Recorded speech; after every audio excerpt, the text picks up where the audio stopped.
اعوذ باللہ من الشیطان الرجیم بسم اللہ الرحمن الرحیم نصلی علی رسول الکریم اعوذ باللہ من الشیطان الرجیم بسم اللہ الرحمن الرحیم۔ آج 21 اگست 2021 ہے اور ہمارا جو 15 روزہ درس ہوتا ہے اس کا الحمدللہ ہم انعقاد کر رہے ہیں۔ سورہ ال عمران ہماری چل رہی ہے، 3 سپارے جو ہمارے مکمل ہو چکے، آیت نمبر ہم 90 تک پڑھ چکے تھے، 91، اور آج ہم نے 92 سے سٹارٹ کرنا ہے، چوتھا سپارہ جو آج ہمارا وہ شروع ہو رہا ہے۔ بڑی اہم آیات ہیں، سٹارٹ سے یہ اعوذ باللہ من الشیطان الرجیم بسم اللہ الرحمن الرحیم۔ لن تنالوا البر حتی تنفقوا مما تحبون۔ فرمایا اللہ تعالیٰ نے کہ تم ہرگز نیکی کو نہیں پہنچ سکتے، نیکی جو اللہ کے نزدیک جس کو نیکی اللہ کہتا ہے البر، اس نیکی تک تم نہیں پہنچ سکتے جب تک کہ تم ان چیزوں کو تم اللہ کی راہ میں خرچ نہ کر دو، کھپا نہ دو ان میں سے جو کہ تمہیں پسند ہیں، اپنی یعنی کہ محبوب چیزیں۔ ایک تو ہے نا چیز انسان کی ردی ہے جو کو پسند نہیں، انسان اس کو یعنی کہ برت چکا، اب چلو بسیدہ ہو چلو کسی کو دے دو جی، نہیں وہ نہیں، جو چیز تمہیں پسند ہے اس میں سے جب تک تم اللہ کے راہ میں خرچ کرنے والے نہیں بن جاؤ گے تم نیکی کے یعنی کہ اصلیت کو نہیں پا سکتے، اللہ کے نزدیک وہ نیکی شمار نہیں ہوگی۔ اب یہاں پہ ایک چیز یہ نہیں کہ جو تم خرچ کرتے ہو سب کا سبھی خرچ کر دو، کہا کہ مما تحبون، اس چیزوں میں سے خرچ کرو جو تمہیں محبوب جن کو تمہیں اچھی لگتی ہیں۔ اب یہ بھی نہیں کہ سارے کو سارے تم نے خرچ کر دیا، انسان کو مال اچھا لگتا ہے، اپنا جو بھی چیزیں انسان کو پسند ہیں ساری بھی خرچ کرنے کو لیے اللہ نے کہتے ہیں، لیکن خرچ اس میں سے کرو جو تمہیں پسند ہے، ردی چیزیں نہیں جو تم نے ریجیکٹ کر دی ہیں وہ تم اللہ کے راہ میں دینا شروع کر دو، وہ اللہ کے راہ میں اس کی کوئی پھر وہ حیثیت نہیں ہے۔ اور میں کہ وما تنفقوا من شیء فإن اللہ به علیم، جو بھی چیز تم اللہ کے راہ میں خرچ کرو گے اللہ تعالیٰ اس کو جانتا ہے، یعنی کہ اس میں وہ نہیں کہ ہمیں خرچ کے لیے چلے جا رہے ہیں اللہ کو پتہ ہی نہیں ہے، ایسا نہیں، جو بھی تم خرچ کر رہے ہو اللہ تعالیٰ اس کو جانتا ہے، اور جس نیت سے کر رہے ہو وہ بھی جانتا ہے، تم نے پسندیدہ چیز خرچ کی یا ردی چیز خرچ کی، دل کو یعنی کہ مار کے خرچ کی ہے یا خوشی سے خرچ کی ہے، اللہ تعالیٰ ہر حالت کو بھی جانتا ہے۔ اب اس میں ہمارا یعنی کہ یہ دیکھنے کے لائق ہم کیا کیا چیزیں ہمیں پسند ہیں کیونکہ ہم اللہ کے راہ میں خرچ کریں، اس میں یعنی کہ عام چیزیں سب سے زیادہ انسان کو مال سے اپنے محبت ہوتی ہے، اور اپنے ایک اللہ تعالیٰ نے لسٹ چھوٹی سی اس میں گنوائی بھی ہے، سورہ توبہ کے اندر اللہ تعالیٰ نے گنوائی، سورہ نمبر 9 میں، اس کی اللہ تعالیٰ نے آیت نمبر آتی ہے 25 میں، اس میں اللہ تعالیٰ نے بتایا کہ جب تک وہ چیزیں تمہارے اس میں کہا مال اولاد تمہاری اور سارے رشتہ دار اور تمہارا جو مال کماتے ہو جو کاروبار، یہ چیزیں جو کچھ بھی تم نے اپنے بڑے بڑے گھر بنا رکھے ہیں، یہ چیزوں اگر تمہیں اللہ اور اس کے رسول سے اور اس کے ساتھ میں جہاد کرنے زیادہ افضل ہیں تو رک جاؤ کہ حتیٰ کہ اللہ تعالیٰ اپنا فیصلہ لے آئے، یعنی کہ اللہ تمہارا عذاب نازل کر دے اور یہ چیزیں تمہیں اللہ سے زیادہ محبوب ہو گئی ہیں۔ یہ چیزیں یعنی کہ سب سیکنڈ لیول پہ آنا چاہیے، سب سے پہلے اللہ کا حکم ہونا چاہیے، جہاں پہ اللہ تعالیٰ نے خرچ کرنے کو کہا ان کو خرچ کر دیا جائے، جہاں جس چیز کی ضرورت ہے اس کو اللہ کی راہ میں دے دیا جائے، کیونکہ اصل جو ہے سمجھو کہ آخرت کا وہی مال ہے، کہ حدیث میں بھی چیز ملتی ہے کہ تمہارا مال اصل میں وہ ہے جو تم نے یا تو پہن کے کھا لیا ختم کر لیا، یا اس کو پہن کے بسیدہ کر لیا، یا کھا پی لیا، یا اللہ کی راہ میں خرچ کر کے اس کو آخرت کے لیے بچا لیا۔ تو اصل میں مال وہی ہے ہمارے فائدہ مند جو ہم نے آخرت کے لیے بچا لیں گے، اللہ کی راہ میں خرچ کر دیں گے۔ دنیا کا مال تو آخر یہیں رہ جاتا ہے، ہم سب دیکھتے ہیں، یہ چیزیں ہم آنکھوں سے دیکھ چکے ہیں کہ جتنے بھی بڑے بڑے کو مالدار آئے کوئی بھی آئے وہ آخر سب کچھ چھوڑ کے یہاں سے چلے جاتے ہیں، وہ پچھلوں کے وہ سارا ورثہ ہی تقسیم ہوتا ہے سارے کا سارا، انسانی کام وہی آنا جو اس نے خرچ کرنا ہے۔ تو یہاں پہ بھی ڈیمانڈ اللہ نے اس چیز کی جو تمہیں پسند ہے اس میں سے خرچ کرو، ردی چیزیں نہیں۔ اس کے بعد دوسرا ہے کہ کل طعام کان حلا لبنی اسرائیل، کہ تمام کھانے پینے کی چیزیں جو ہیں وہ بنی اسرائیل کے لیے حلال تھیں، الا ما حرم اسرائیل علی نفسہ، سوائے ان چیزوں کے جو اسرائیل نے یعقوب علیہ السلام نے، یعقوب علیہ السلام کا نام ہے اسرائیل بھی، تو انہوں نے اپنی ذات کے اوپر صرف جو حرام کر لی تھی، ممنوع کر لی تھی اپنے لیے، اس کے علاوہ تمام چیزیں تھیں وہ بنی اسرائیل کے لیے حلال ہی تھیں، من قبل ان تنزل التوراۃ، تورات کے نزول سے پہلے، تورات کے نزول سے پہلے جو چیزیں انہوں نے اپنے اوپر حرام کر لی تھیں کہ وہ نہیں ان کو استعمال کرتے تھے، وہ تمام چیزیں بنی اسرائیل کے لیے حلال ہی تھیں۔ اس کا ایک بیک گراؤنڈ یہ بتایا جاتا ہے کہ علماء بتاتے ہیں کہ یہ اونٹ کے گوشت کے اوپر ایک بحث ہو گئی تھی کہ ہمارے ہاں تو اونٹ کا گوشت حلال ہے، تو یہودیوں کا جو ہے جو اونٹ کا گوشت وہ نہیں کھاتے، اس کو حرام کہتے ہیں۔ تو اس کے اوپر یعنی کہ بات ہے کہ یہ بھی اپنے آپ کو ابراہیمی کہتے ہیں کہ ہم ابراہیم کی ملت کی پیروی کر رہے ہیں، ان کے ملت میں تو یعنی کہ اونٹ کا گوشت حرام تھا، یہ اونٹ کا گوشت کھا رہے ہیں، یہ چیز انہوں نے ایک آبجیکشن نکالی۔ تو اس کا جواب اللہ تعالیٰ نے دیا کہ یہ حرام نہیں تھا، جو بھی چیزیں کھانے پینے والی ہیں وہ تمام چیزیں حلال ہی تھیں۔ تو یہاں پہ طعام کا لفظ ہے، طعام کا لفظ ہم غور کر لیں کہ یہ نا کہا نا کہ ہر قسم کا کھانا جو تھارے کلو طعام ساری چیزیں حلال تھیں، یہ طعام سے مراد ہے کہ وہ چیزیں جو کھانے پینے کی صاف ستھری پاکیزہ چیزیں ہوتی ہیں، اس میں وہ حرام چیزیں نہیں شامل ہوتی کہ نہ وہ خنزیر بھی حلال تھا ان کے لیے، شراب بھی حلال تھی، ساری کوئی چیزیں حلال نہیں تھیں، کھانے پینے کی جو عام کھائی جاتی ہیں، جیسے اونٹ ہمارے یہاں کھایا جاتا تھی، کھانے پینے کی چیز ہی تھی، تو کھانے پینے کی چیزیں ساری حلال ہی تھیں۔ اس کی یعنی کہ نا طعام سے مراد ہی کھانے پینے کی پکیزہ چیزیں ہوتی ہیں. اس کی دلیل سمجھو صاحب میں ملتی ہے جس میں اللہ تعالیٰ نے کہا ہے کہ تمہارا طعام تمہارا کھانا اہل کتاب کے لیے حلال ہے, اہل کتاب کا تمہارے لیے حلال ہے. تو اہل کتاب کا یعنی کہ وہی کھانا ہمارے لیے حلال ہوگا جو ہے حلال, یعنی کہ وہ الٹ پلٹ چھوڑ وہی کھائے چلے جائیں, وہ سارا ہمارے لیے حلال ہے. تو طعام سے مراد ہی وہ چیز ہے جو کہ صاف ستھری کھانے والی چیز ہے. تو اس میں بتایا گیا کہ وہ چیزیں ان کے لیے تمام چیزیں حلال تھیں سوائے ان کی چیزیں جو یعقوب علیہ السلام نے خود اپنے لیے حرام کر لی تھیں. اب حرام کرنے سے یہ مراد یعنی کہ انہوں نے ان کو حرام ٹھہرا لیا تھا, وہ یعنی کہ اب خود نہیں کھاتے تھے, ان کو ناپسند تھی یا ہو سکتا ہے ان کو موافق نہ آتی ہے یا ویسے ذاتی طور پر ناپسند ہو, وہ انہوں نے اپنے لیے ممنوع کری کہ میں یہ نہیں کھاؤں گا. حرام سے مراد یہ اصل میں نا ممنوع ہوتا ہے. حرام کو بعد ہم ایسے سمجھتے ہیں کہ ہر کوئی بری چیز گندی چیز ہے, شراب حرام ہے اور گندی حرام ہے یہ وہ. حرام سے مراد اصل میں ہوتا ہے ممنوع, جس سے انگلش میں پروہیبٹڈ کا لفظ استعمال ہوتا ہے. جس طرح یہ بھی حرام ہو گئی چیزیں, اور مسجد حرام کو بھی مسجد حرام کہتے ہیں, یا جو مہینے ہوتے ہیں وہ بھی حرام ہوتے ہیں, حرمت والے مہینے, یا شہر مکہ کو حرم کہتے ہیں وہ بھی حرام. تو وہ اس لیے کہ وہ ممنوع علاقہ جاتا ہے, وہاں کو غیر مسلم نہیں جا سکتا. ان مہینوں کے اندر جو ان کو ممنوع کہا گیا ان میں لڑائی جھگڑا نہیں کیا جاتا, اس لیے وہ ان کو حرام کہا جاتا ہے. تو حرام کا مطلب اصل میں ممنوع ہوتا ہے. تو وہ چیزیں یعنی کہ صرف ممنوع تھی جو انہوں نے خود اپنی ذات کے لیے ممنوع کر دی کہ یہ میں نہیں کھاؤں گا. تو وہ ایک ٹرینڈ سا چل پڑا کہ ہمارے ان کے نبی نہیں کھا رہے, تو لوگوں نے بھی دیکھا کہ کھانا چھوڑ دے کہ یہ نہیں کھائیں گے جی. تو وہ ایسی ایک رسم سی چل پڑی کہ لوگ سمجھتے تھے کہ یہ حرام ہے. تو اللہ نے بتایا کہ یہ حرام نہیں تھا. جو اونٹ کے بارے میں جو بحث ہوئی تو اللہ نے جواب دیا کہ حرام نہیں ہے. کل کہو ان سے کہ فاتو بالتورات, لے کے آؤ تورات, پھر فتلوہا, پھر اس کو پڑھ کر سناؤ ان کو تم صادقین, اگر تم سچے ہو تو دکھاؤ تمہاری کتاب و تورات ہے نا, اس میں کوئی حرمت ہو دکھاؤ ثابت کرو. یہ ان کو ایک چیلنج دیا. اور فرمایا کہ فمن افترى علی اللہ الکذب, تو جو کہ اللہ کے اوپر جھوٹ باندھے پھر من بعد ذالک, اس کے بعد بھی جب ان سے کہہ دیا حرام نہیں ثابت کر پا رہے پھر بھی اللہ پر جھوٹ باندھے کہ نہیں جی حرام ہی ہے, فاولئک هم الظالمون, پھر اصل لوگ ظالم ہیں, بے انصاف ہے, اور وہ انصاف سے کام نہیں لے رہے. جب دلیل ہی کوئی نہیں ہے پھر تم اڑے ہوئے ہو, تو یہ بھی ظلم کرنے والی بات ہے. کل صدق اللہ, کہہ دو کہ اللہ نے سچ کہا, اللہ کہہ رہا ہے حلال ہے تو پھر حلال ہی ہے, تم غلط کہہ رہے ہو. فاتبعوا ملت ابراہیم حنیفا, تو سب تم اتباع کرو ابراہیم کی ملت کی, حنیفہ یکسوئی کے ساتھ. یہ حنیفہ کا لفظ دونوں طرف جا سکتا ہے. ابراہیم علیہ السلام کو بھی حنیفہ کہا گیا کہ وہ یکسو تھے, اور یعنی کہ اتباع کرنے والوں کو بھی کہا جا سکتا ہے تم اتباع کرو ابراہیم کی ملت کی یکسوئی کے ساتھ, اس میں کوئی یعنی کہ ملاوٹ نہیں ہونی چاہیے. جس دین پہ ابراہیم علیہ السلام توحید پہ جس پہ تھے تم بھی اس پہ چلو, وہ بھی اللہ کے حکم ماننے والے, تم بھی اسی کا حکم مانو. تو میں کہوں گا کان من المشرکین, اور مشرکوں میں سے نہیں تھے. یہ ابراہیم علیہ السلام کے لیے بار بار یہ آیت دہرائی جاتی کہ وہ مشرکوں میں سے نہیں تھے. تو فرمایا کہ ان اول بیت وضع للناس, کہ بے شک جو پہلا گھر جو لوگوں کے لیے وضع کیا گیا, جو بنایا گیا, جو مقرر کیا گیا, للذی ببکۃ مبارک, وہ وہی ہے جو بکہ میں, بکہ اور مکہ یعنی کہ ایک ہی لفظ ہے. جس طرح آج کے دور میں ہم انڈیا کا شہر ممبئی کو بمبئی دو کہتے ہیں, ایک ہی شہر کا دو نام ہے, اس طرح یہ بکہ اور مکہ بھی ایک ہی شہر کا دونوں نام ہے. فرمایا کہ جو پہلا گھر لوگوں کے لیے بنایا گیا وہ یہی ہے جو مکہ میں تھا, مبارک بابرکت, وہدی للعالمین, تمام جہان والوں کے لیے ہدایت کا ذریعہ. یہاں پہ یہ چیز ایک سامنے آتی ہے کہ عام طور پہ ہم بیت المقدس کو قبلہ اول کہتے ہیں, مشہور یہ بات ہے. اب کچھ علماء نے نا اس کو قبلہ وسط کہنا شروع کیا, کہ اول قبلہ بھی یہی تھا, آخر بھی یہی ہے, وہ وسط قبلہ ہے جو بیچ میں کچھ عرصے کے لیے رہا, پھر وہ ختم کر دیا گیا. تو یہاں پہ یہ بات واضح بتائی گئی کہ اصل میں جو پہلا گھر بنایا گیا تھا وہ یہی مکہ کے گھر تھا, قبلہ وہ بیت وہ نہیں تھا قبلہ وہ جس کو کہتے ہیں.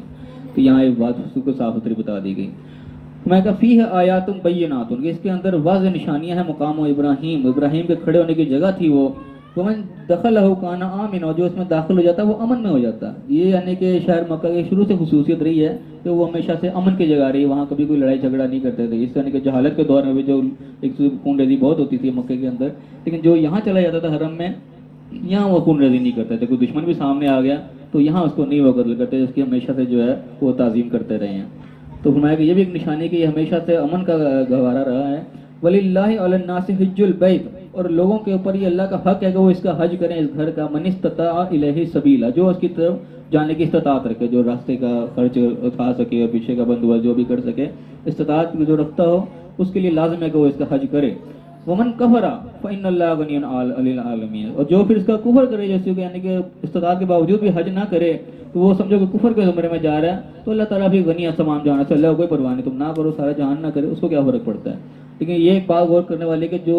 استطاعت کے باوجود بھی حج نہ کرے, اس کو اللہ تعالیٰ نے ومن کفر آ کہا کہ جو کفر کرے گا, کہ جو اللہ کے حکم کو اس طرح ٹھکرا دے گا, اللہ نے استطاعت دے بھی دی, حکم بھی دیا ہوا ہے, پھر بھی نہیں کرا, تو سمجھو وہ کفر سے اللہ تعالیٰ نے کو تعبیر کیا کہ جو کفر کے روش اختیار کر رہا ہے جانتے بوجھتے ہوئے. یہاں سے ہم یعنی کہ بڑا موٹا سا سبق لیں اس چیز سے کہ جو حج نہیں کر رہا جانتے بوجھتے ہوئے استطاعت کے باوجود بھی, اللہ تعالیٰ اس کو کفر سے تعبیر کر رہا ہے, گویا کہ وہ کفر کر رہا ہے. اور جو شاید پورے طاقت کے باوجود بھی نماز نہ پڑھے, اس کو بھی اس چیز کا ان کے خیال کرنا چاہیے کہ اس کو بھی اللہ تعالیٰ اسی کیٹیگری میں نہ لگتے جو حج نہ کرے تو وہ کفر کے جا رہا ہے، تو جس کے پاس ساری طاقت اللہ نے دی ہے، ساری سہولیات ہیں، اس کے باوجود وہ نماز کی پابندی نہ کرے، اتنا بڑا وہ حکم ہے سب جانتے ہیں، تو اس کو اسی سے ڈرنا چاہیے کہ اللہ تعالیٰ اس کو بھی کہیں اسی کیٹیگری میں نہ ڈال دے۔